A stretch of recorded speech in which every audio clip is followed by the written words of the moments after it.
Thanks. Good morning, everybody. Also, the people back home. Yeah, ladies and gents, obviously you can see we went last week with the 7-1 split. Obviously, natuurlijk, maar Afrikaans praat skiet. Natuurlijk met die gedagte dat Engeland ons die enigste span wat 'n 6-dag turnaround het, saam met al die ander spanne, en Engeland is die enigste span wat nie 'n 6-dag turnaround ergens gehad het nie. So ons moes voorbereid wees op 'n span wat baie vars gaan wees, 'n Engeland span wat baie gedetermineerd en desperaat sal wees, net soos ons desperaat is, maar miskien vir ander redes. Hulle sal natuurlik hulle momentum bietjie wil swaai. So hopelik kan ons die pak forwards kan hulle vars genoeg wees. Dis ook een van die redes hoekom ons met 'n 5-3 split gegaan het. Obviously Sia's terug as kaptein, en dan die agterlyn is omtrent heeltemal 'n nuwe agterlyn. Net Grant Williams bly in die agterlyn wat omtrent so is. En ja, dis maar die basiese redes. En wat verwag ons van hulle? Op Twickenham 'n volgepakte Twickenham en desperate span wat baie trots is op hulle land, en met 'n great support en 'n great atmosfeer op Twickenham, en ons sal dit probeer match op die dag. Okay, questions? Yeah, 12 changes in just a week and a 5-3 split on the bench. Can you explain your thinking about that, please? Yeah, that thinking was done 3 weeks ago, prior to us getting onto the plane, even when we were in Jersey. And it's purely, we've been rotating the whole year. We're trying to, first of all, create depth, but quality and depth, and also caps experience, that if we get 2 or 3 injuries, all of a sudden that the third guy is not totally new to the system and knows our system. We're also trying to get versatile players who can cover more than one position.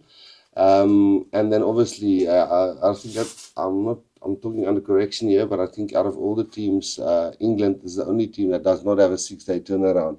And our 6-day turnaround is in the England week.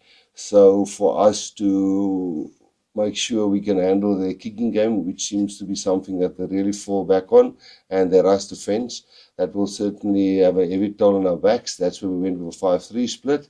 And then hopefully our forwards are fresh from not playing all of them 80 minutes except Evan Etzebeth. So that was the thinking. Thank you. But Rassie, would you expect England to fall back to a more kick-heavy game like they did in the semi-final last year? Yes, I do think sometimes one, and I'm not saying Steve will do it because he's, he's a man and he's a brave man, and he knows what he wants, and he's been successful playing a certain style. I'm talking about Leicester and other teams where he's been involved with and played with. And surely at Leicester, very much driven around pressure, physicality, kicking game, scraps around kicking game, and the defense system. When you lose 2 games, even if it's by a point or last minute try, the pressure do start to build. I've been there. I certainly know how quickly that can get to you, and then one normally falls back onto what works for you. I think they've been successful like that in the past.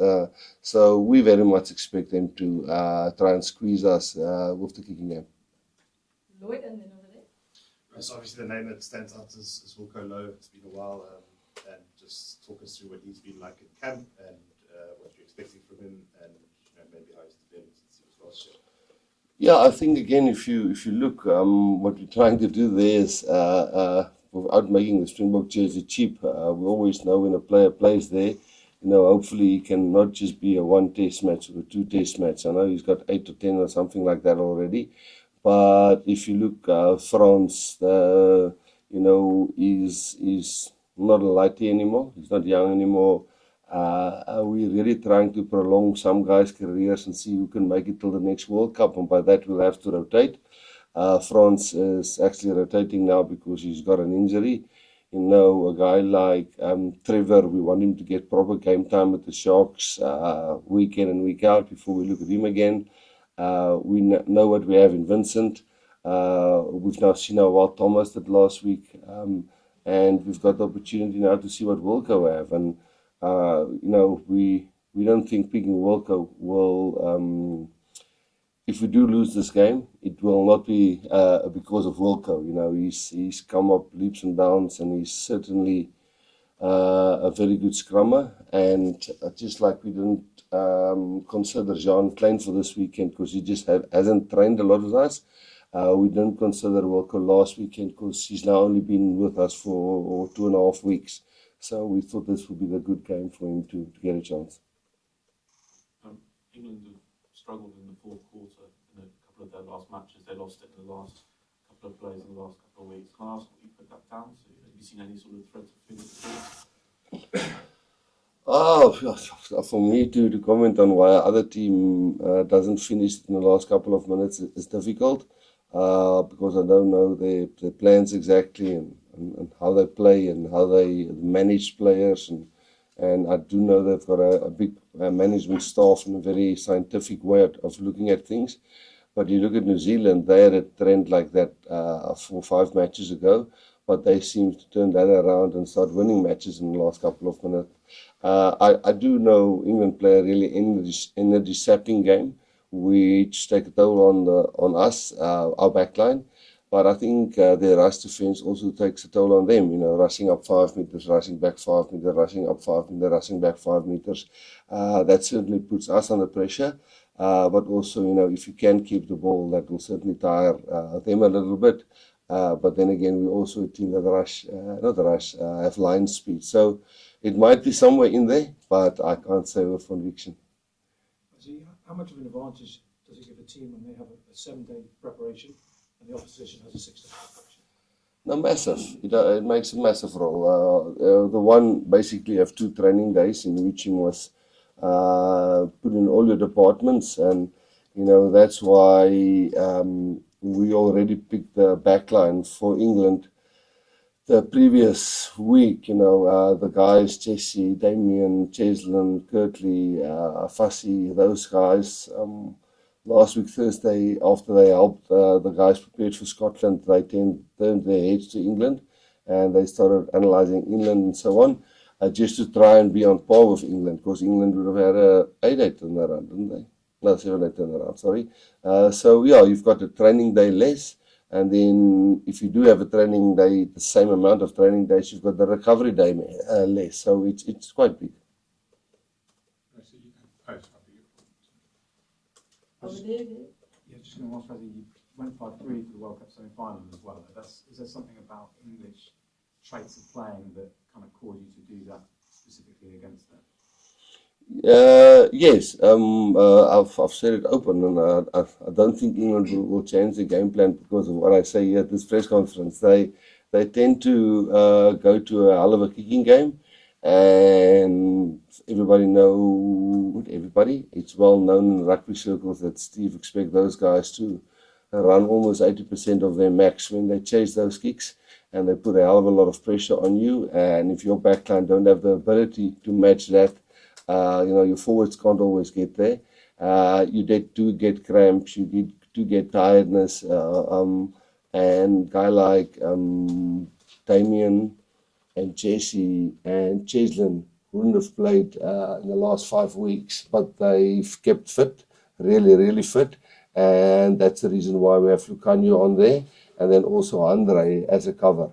And also Quibus, who's mostly some of those guys. Andre has played for 80 minutes now.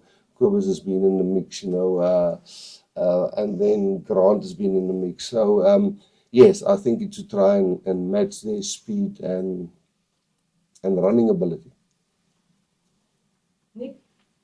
Rassie, what's it like as a coach being under pressure, the human side of it? Does it manifest itself into your decision making? Just like how does it affect a coach when you've not won for a couple of months? And secondly, what do you make of England's scrum?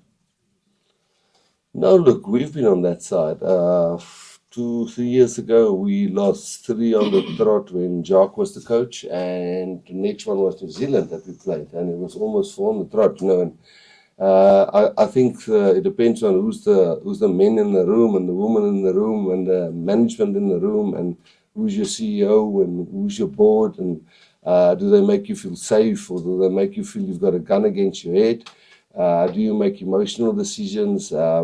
I think when you can try and create the environment that, listen, let's be non-emotional and say, yes, the All Blacks, we almost got them, you know.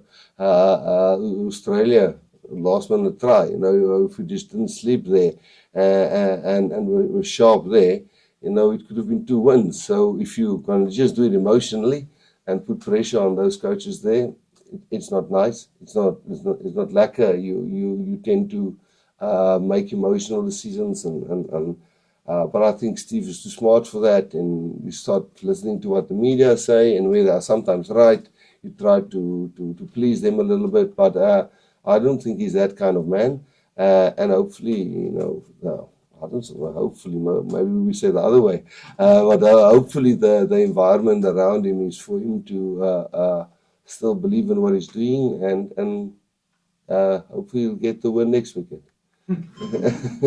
The scrums, no, the move Coles there, and you know, Jamie and those guys, we've got them on a few occasions, but they certainly have had our number at a few occasions. And yes, the World Cup final, we did get that last scrum, but it was a battle from the beginning till the end. The previous World Cup, Sinclair got a concussion in the first 3 minutes, you know, so. But then, to be fair, I think out of the last 6 times that we've played outside the World Cup, I think, or 5 times, they won 4. You know, so realistically, we're not living in this bubble where we don't know that we don't have a great record here, and because they might be a little bit under pressure, gives us no advantage because we haven't done well at Twickenham in the last 4 or 5 years.